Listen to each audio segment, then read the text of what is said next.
Good evening to everybody. This is Prashanti Dasri. I'm from India and I'm actually a born Christian, and I migrated to Dubai recently, August 2011. And I happened to, I came to know about Islam. And my brother also here is in Dubai, and he keeps telling us about Allah. I'm really convinced, and with all the whatever knowledge that he shared with me, I'm totally convinced, and that Islam is the straightforward religion. And Allah is Alpha, He's Omega, He's the beginning and He's last. We cannot see sun more than 10 minutes. So how can we see a creator? So I'm totally convinced, but there are some questions, that we have doubts, because since I'm a born Christian, I have total four questions to Brother Zakir Naik. The first question is, Brother, I've been listening to your videos, in YouTube, that you were talking about the Holy Spirit, and you specifically mentioned that Holy Spirit exists. So I just wanted to know, is Holy Spirit there in Islam according to Quran? And also there is a verse in Old Testament Bible that the Spirit of God is hovering over the waters. Spirit of God. So is Holy Spirit a separate from Allah? This is my question. Sisters asked two questions. Question number one is that there is Holy Spirit. What is the meaning and who is this Holy Spirit as per the Quran, as per Islam, as compared to Christianity? And the Bible does say that the Spirit of God hovers above the water. What does it mean? Is the Holy Spirit separate than God? Sister, I've asked two questions. If I answer these two questions, will you accept Islam? I have totally four questions. So okay, so you want me to answer the first two and then you'll ask the next two questions? No, yeah, absolutely. I'm 70%, I'm convinced, whatever knowledge that my brother shared with me, and I've been watching your videos, I'm 70% convinced. I'm being very honest and very transparent. So inshallah, if the four questions are answered, yes, if you're convinced, 100% will accept Islam. Inshallah, I will accept Islam.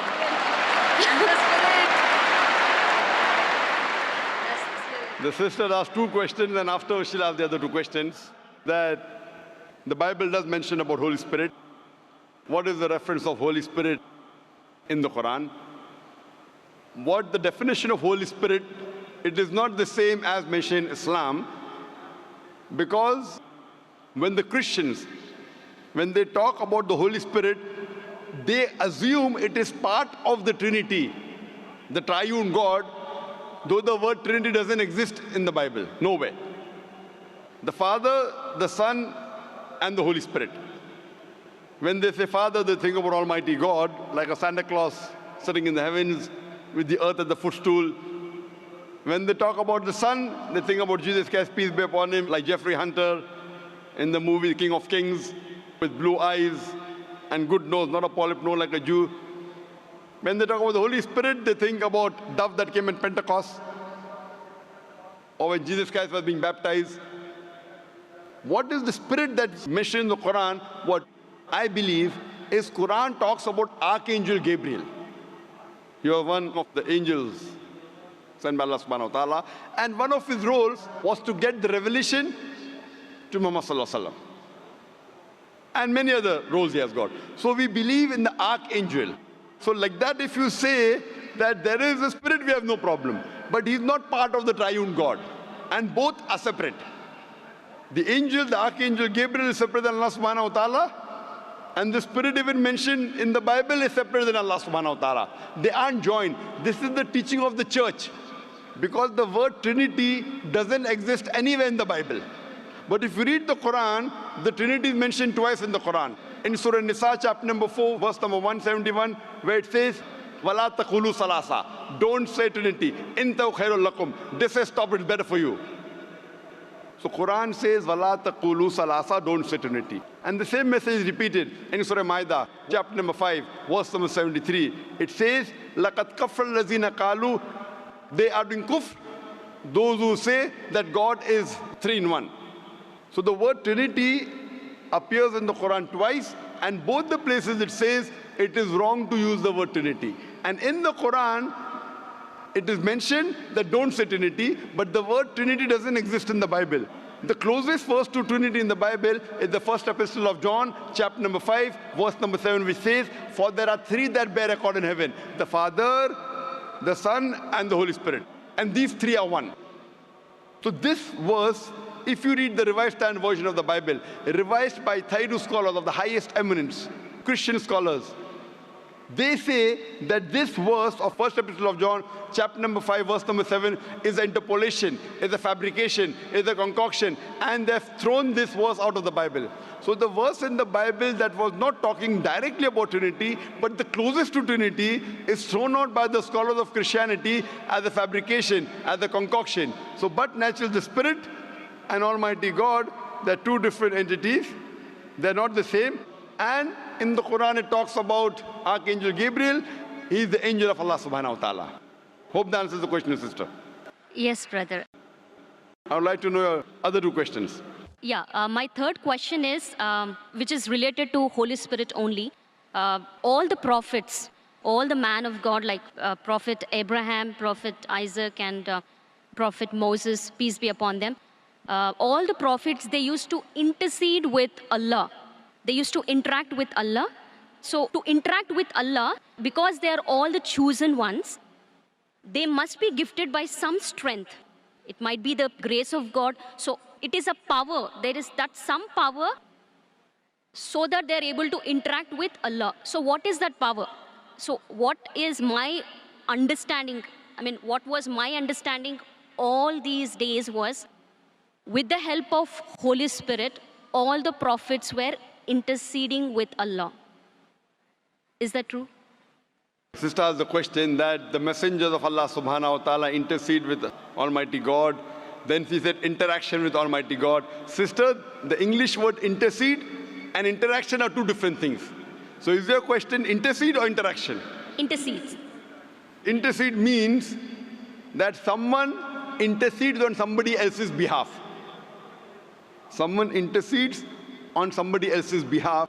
Now this you have to realize that when you speak to Allah subhanahu wa ta'ala does not need anyone to intercede.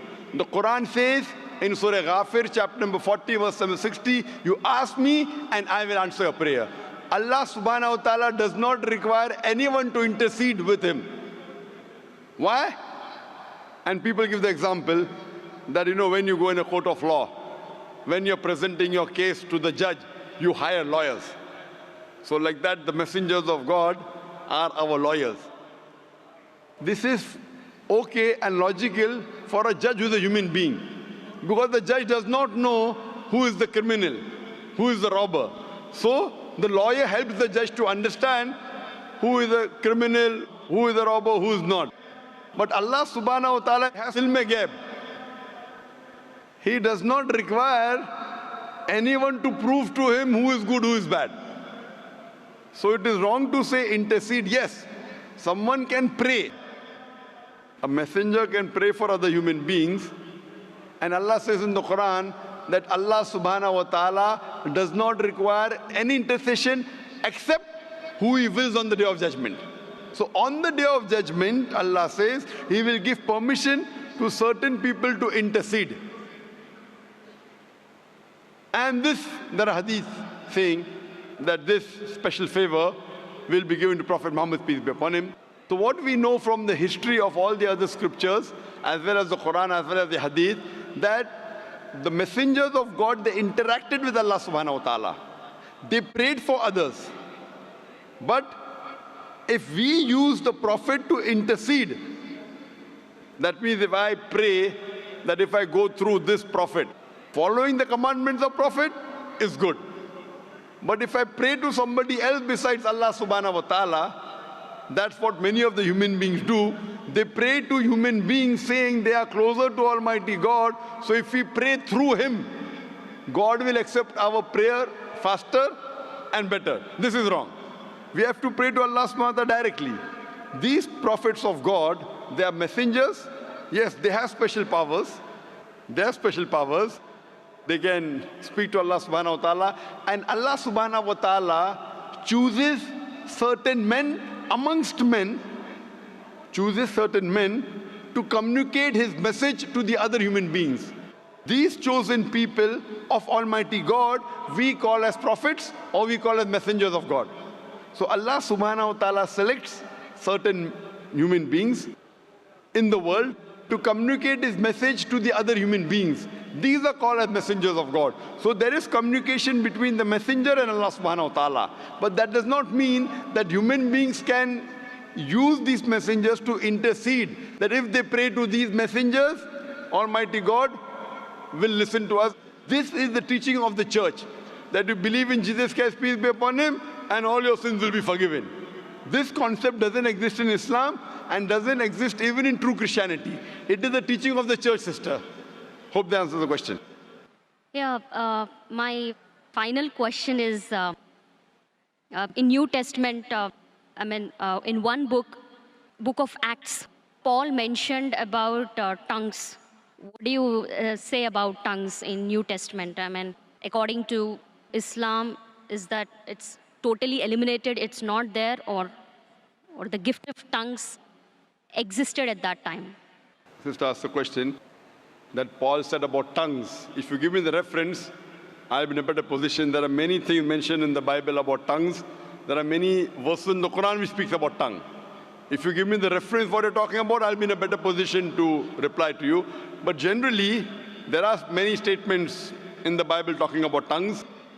And also says, if you read the Gospel of Mark, it says that anyone who is a believer, he will be able to understand foreign tongues and speak foreign tongues.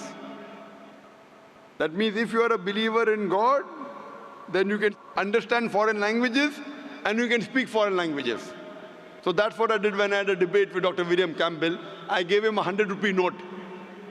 And the Indian 100-rupee note, as you may be aware, since we have got 22 official languages, I read in English 100 rupees, Hindi says 100 rupiah. I asked him to read the other 20 languages, if he's a believer, and he could not. There are many references in the Quran talking about tongues. If you read the Quran says in Surah Rum, chapter number 30, verse number 22, that Allah subhanahu wa ta'ala has created the human beings in different colors and tongues so that you should recognize each other, so that the men of understanding will understand. Furthermore, the Quran says that on the day of judgment, your tongues, your organs, your hands, they will be witness for you. What you did right, what you did wrong. There are various hadith of the Prophet talking about the tongue. So there are many references in the Quran talking about the tongue. There are many references in the Bible that talk about tongue and how to test a believer. Hope that answers the question, sister. Thank you. And my final question. Okay, I have a Muslim friend and he suggested me to read Bible Old Testament. Okay, he specifically mentioned to go through the Old Testament in Bible, and then he said read Quran. But as you mentioned specifically, that Quran is the final revelation given by Allah. So as a Muslim, what do you suggest me? Because my friend, being a Muslim, he said, follow Bible, Old Testament, and then read Quran. So, sister asked the question, that one of her friends told her that first read the Old Testament, then read the Quran. Sister, it's not the must. If there is something like the Old Testament and the New Testament, then there's something like the last testament, the Quran. So when the Christians say Old and New Testament, this is the last and final testament of Allah subhanahu wa ta'ala. Now, I am asking you the question. Suppose you have different versions and editions of a book. For example, you have gone to a medical college. I was in a medical college, Professor Keith Moore wrote some books. And his book had first edition, second edition, third edition. So would you read the first edition or the latest edition? Of course, I'll go for the latest. Latest, correct. Yes, if you really love the first edition, I'm a fan of the first edition, then I said, no problem, read the first edition, then read the last edition. So if you're so much hooked on to the Old Testament, and you know your Old Testament is close to your heart, then the Quran says in Surah Imran chapter 3 verse 64, Ta'alaw ila kalimatin sawaim baina bainakum. Come to common terms as been assigned you. Then I would say that if you're so much hooked on to the Old Testament, no problem. Read the Old Testament, then read the Quran. At least agree what is common. And when we read the Old Testament, New Testament and the Quran, we come to know that the thing that is common in these scriptures is that there's one God and He deserves to be worshipped. He has got no image. He is not begotten. It further says that Jesus Christ, peace be upon him, is not God. And both the scriptures say that the last and final messenger is Prophet Muhammad, peace be upon him. So sister, now are you prepared to accept Islam? Of course, yes.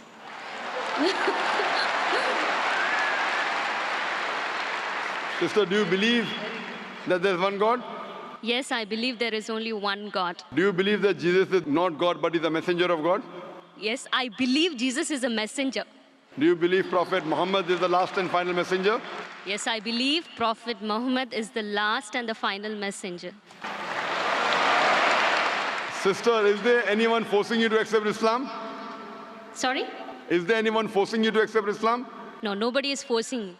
Are you accepting out of your free will? Yes. Because in Islam, to force anyone to accept Islam is haram. It's haram in the religion, and it's haram, it's prohibited in most of the countries, I believe even in Dubai. To force anyone to accept a religion is forbidden. So you're accepting out of free will, sister. Yes, but that is the reason I asked you many questions. MashaAllah. Out of free will. I hope no one is bribing you. No. You know, because in India, when after many people accept Islam, the CID, the police go there and ask, how much dollars Dr. Zakir Naik give you? I tell them I have given them currency of the Akhirah. Currency of the Akhirah, and that's accepted. So inshallah, sister, I will say in Arabic and you can repeat it. Okay. Ashhadu Ashhadu Allah Allah ilaha ilaha illallah illallah wa ashhadu wa ashhadu anna anna Muhammadan Muhammadan abduhu abduhu wa rasuluhu. wa rasuluhu. I bear witness I bear witness that that there is no God there is no God but Allah, but Allah, and I bear witness and I bear witness that that Prophet Muhammad Prophet Muhammad is the messenger is the messenger and servant of Allah. and servant of Allah. MashaAllah, sister, you're a Muslim. And may Allah subhanahu wa ta'ala accept your effort. And I pray to Allah subhanahu wa ta'ala that to guide you further and inshallah give you the best in this world as well as the akhirah and grant you a place in paradise, inshallah, sister.